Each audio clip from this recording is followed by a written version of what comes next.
Relia thinks this could finally be the year of Silksong and is feeling pretty hopeful. There's some Nintendo League going around which has some people on r/Silksong pretty hyped up and excited for Silksong this year. And of course there's a ton of YouTube videos who would love to tell you how Silksong is coming out literally next week. How's it going, my fellow Fire Loom fanatics? My name is Primacon, and today I thought I'd give you a bit of different perspective on life and Silksong. I genuinely don't think we're getting Silksong in 2025, and I'm gonna try my best to go over all the reasons why I think so in as detail as possible. And if you're wondering why this video is titled so harshly, and as a matter of fact, it's a little thing I like to call reverse psychology. Maybe if I really homer down the point that we won't get it, then the YouTube and the world and Team Cherry gods will do everything in their power to make me look stupid. But at least then we'll get Silksong. And that's what I call a true sacrifice, which I'm willing to make. In all seriousness though, I don't think we're getting this game this year. And if you enjoy listening to me talk about it in this video, consider subscribing to the channel. My goal is to reach 20,000 subscribers this month, and every single subscriber counts. So if you haven't already helped me out, click that little button. Thank you very much. Let me talk about my personal reason first, which has nothing to do with any kind of leaks or Nintendo or theory speculation, just based on stuff that has already happened.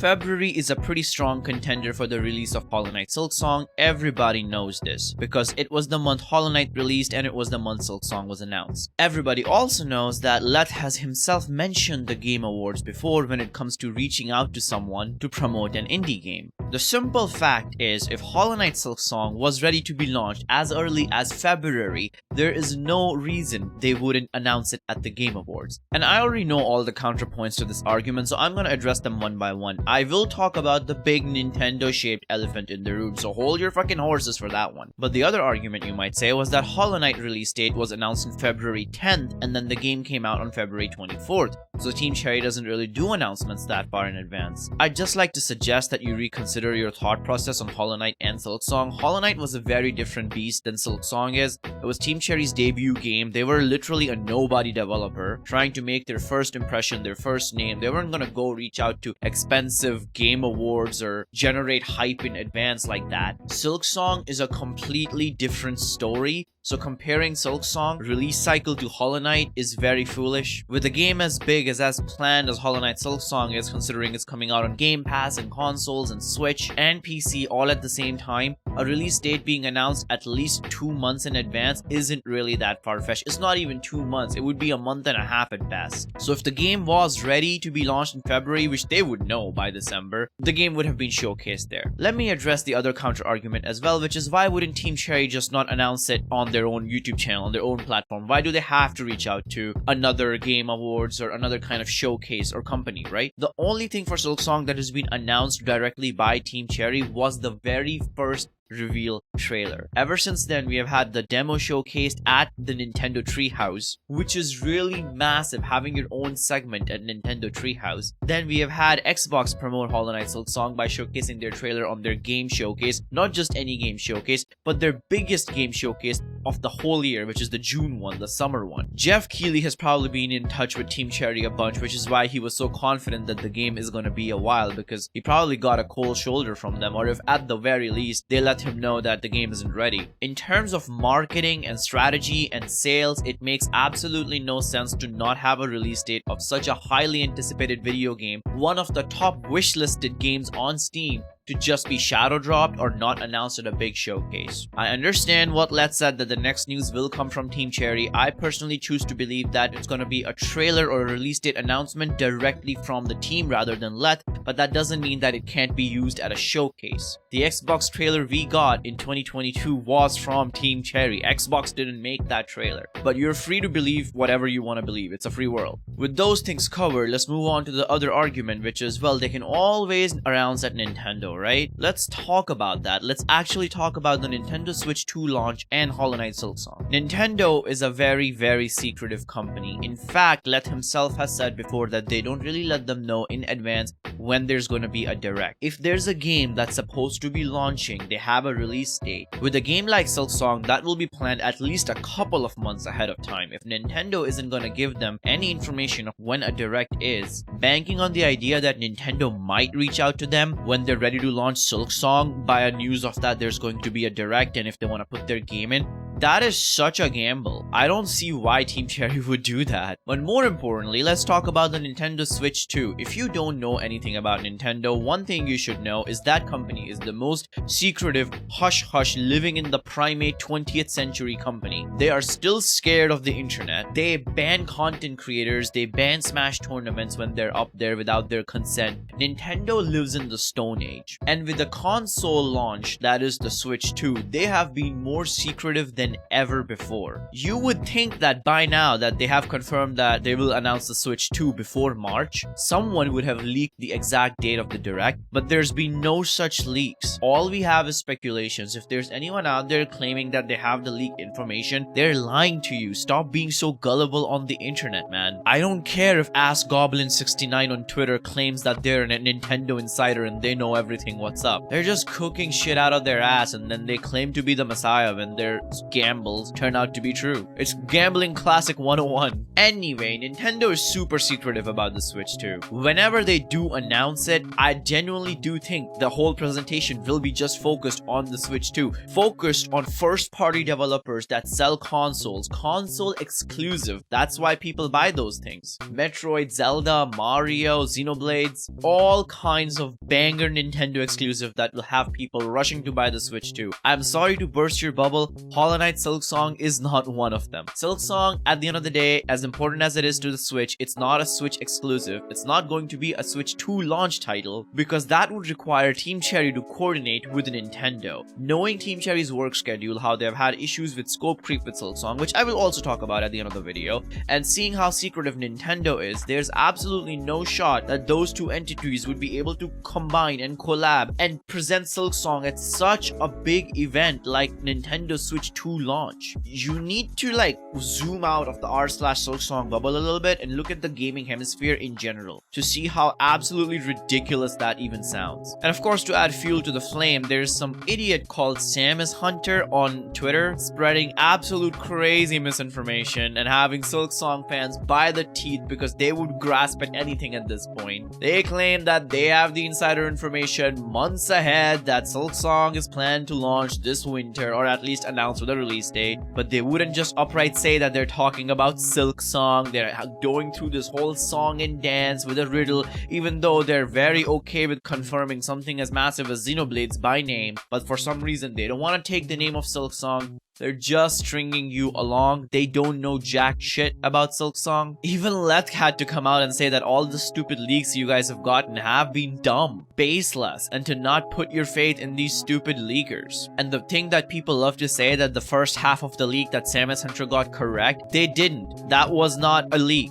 That was public information at that point. Look at the quality of these stupid Nintendo leaks, man. Oh, Nintendo to reveal Nintendo Switch 2 in January. This is coming from a major third-party developer contact I have. So basically the sources trust me, brother. And what's the leak? Get ready to play modern AAA offerings on your Nintendo system in 2025. There's a reason these people like to keep their leaks so vague. It's to cast a big wide net to get as much credibility as possible when things do happen. Here's a leak for you guys. We will get video games in 2025. I know, I have an insider information leaker somewhere in the headquarters, in the Matrix.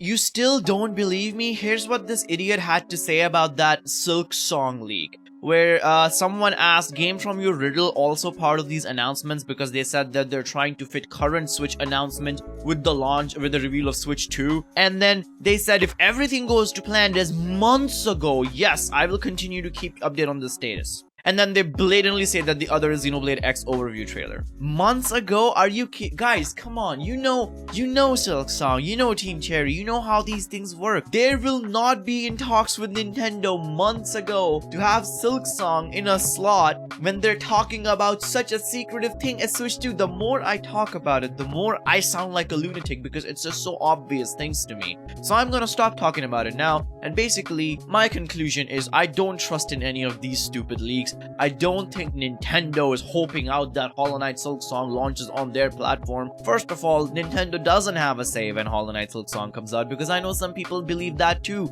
that Nintendo made Team Cherry sign an NDA. Team Cherry doesn't have a publisher, they're independent. They're not holding out for Switch 2 launch because the Silksong will already be backwards compatible no matter what, because Nintendo has confirmed that Switch 2 is backwards compatible, so they don't even have to worry about porting it. The Nintendo cow is dead and buried and gone. Let's forget about it. Lastly, I want to talk about the development of Hollow Knight Silksong and why they might have been so quiet. Earlier last year, I used to think that, well, since they planned to launch the game in early 2023 and now it's early 2024, clearly all they're doing at this point is working on porting the game. I don't believe that anymore because no amount of porting would take you that long, because Hollow Knight Silksong was built in Unity, and if your game is built in a game engine like Unity, it's relatively easy to port it to other platforms. It still takes a lot of time and consideration and attention to detail, but it's not nearly as difficult as some of the other extremes where you have to build a whole game from scratch on other platforms. Knowing Team Cherry, knowing this message from Let, that was, by the way, in 2021. Early 2021, so 4 years ago. The only reason Silksong is still not out is definitely scope creep. They keep coming up with ideas and they keep adding those new ideas. In fact, Let himself has talked about that in the interview he did with Blue SR, how every time he's on a call with them, they keep telling him how they have another brand new idea that they want to add to Silksong. And that interview was later half of 2023, after the delay announcement. So as much as you want to be conspiracy about it, that they fell out, something went wrong with development, they're holding out for Nintendo Switch 2, they signed an NDA, all kinds of crazy conspiracy theories, you can all shove that aside and realistically look at the real reason, which is that they probably had a lot of more content to add to the game. And I feel like once they're done adding content to the game and the game is being ported, the only thing left is for the game to be ported, they will feel more comfortable talking about it. Because the only reason the game got delayed from early 2023 was because they wanted to keep adding stuff to the game, and they don't want to run into that roadblock again where they go ahead and start talking about release and then come up with more ideas and feel like they can't add that content to the game now. So they want to work on this game to their heart's content. When everything is done and added and the game is in its final stages of actually being ported, I do feel that they would talk to us about it, and that is my realistic hope for 2025, is that when February arrives, I just want a real update from Team Cherry that's a little bit more substantial than they're still working hard at the game. That's what I have fingers crossed for. Not some stupid Nintendo leaker, not some weird announcement at the Switch 2 presentation, not a shadow drop or even a release in February, but a genuine update. Maybe not talking too much about the content of the game, because I do want them to keep that as much of it as surprise as possible, but maybe talking about development and what took them so long, and if the game is now in the final stages of porting or whatever. And I will leave this video with a little bit of hope. The reason I didn't even mention the later half of the year is because of what Let said. I know he doesn't have any control on when Team Cherry releases Silksong, but he is part of Team Cherry and their PR guy and their advisor, and if he doesn't believe that releasing indie games in later half of the year is a good idea, then I don't think we will get Silksong in later half of the year. I mean, I'll still be loved to be proven wrong, of course I would. I want the game as much as anyone else. But if you really want to cope for Silksong, the only hope we have is probably June, because June is still half a year away, and if they are in the end cycle of their development, we might get an announcement and launch around June. They might reach out to Jeff Keighley for this year's Summer Game Fest, or they might reach out to Xbox for this year's June showcase presentation like they did in 2022. That is probably the height of my optimism when it comes to Silksong launching in 2025, but I'll still stick to what I said at the start of the video. I don't think we're getting this game this year. If you've listened to me yap so long about it, thank you so much. I know it's a really long video, but I really had a lot of thoughts that I wanted to get out because I've been discussing these things in my Discord server for like the last few weeks, and I just thought I'd put it all together in a video. Thank you for listening, thank you for watching, thank you for subscribing, and hopefully I'll see you soon with a new video. Primacon signing out.